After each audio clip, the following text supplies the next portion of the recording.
apa yang diputuskan oleh penyidik. Apakah penyidik menetapkan tersangka? Apakah penyidik menahan? Apakah penyidik memberikan pembantaran?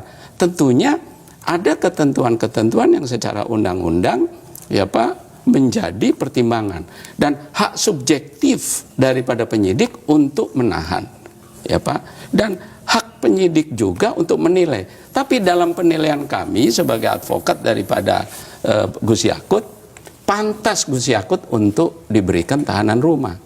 Kenapa? Kenapa Pak? Kenapa? Karena Gus Yakut melaksanakan ini adalah kebijakan. Yang kedua, sampai saat ini tidak pernah ada alat bukti yang menunjukkan bahwa Gus Yakut menyuap. Nggak pernah ada Gus Yakut memberikan uang. Dan nggak pernah ada bukti Gus Yakut menerima uang. Menerima dia gampang. Dilihat di PPATK, dilihat di LHKPN, dilihat di rekening, dilihat di laporan pajaknya.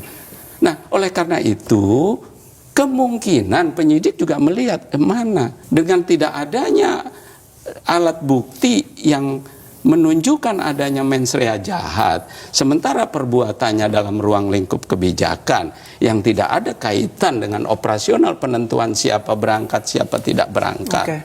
Dan kemudian memang permohonan kami ini kan penahanan dilakukan sebelum Lebaran. Sebenarnya juga dipanggil sebelum Lebaran itu kan menurut penilaian kita kan kurang manusiawi, subjektif. Ya Pak, kok orang mau Lebaran dipanggil? Ya tunggulah gitu ya.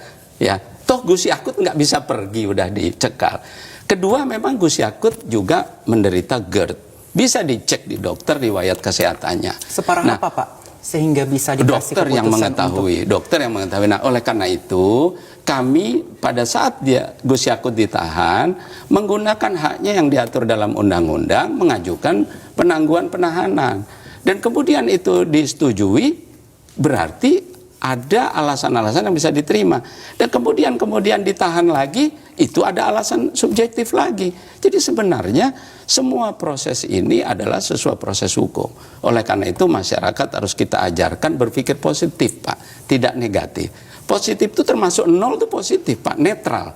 Jadi kita biarkan undang-undang ini bekerja, biarkan penegak hukum ini bekerja seperti Pak tadi sampaikan, kita kawal prosesnya ya Pak, kita kawal prosesnya. Oke.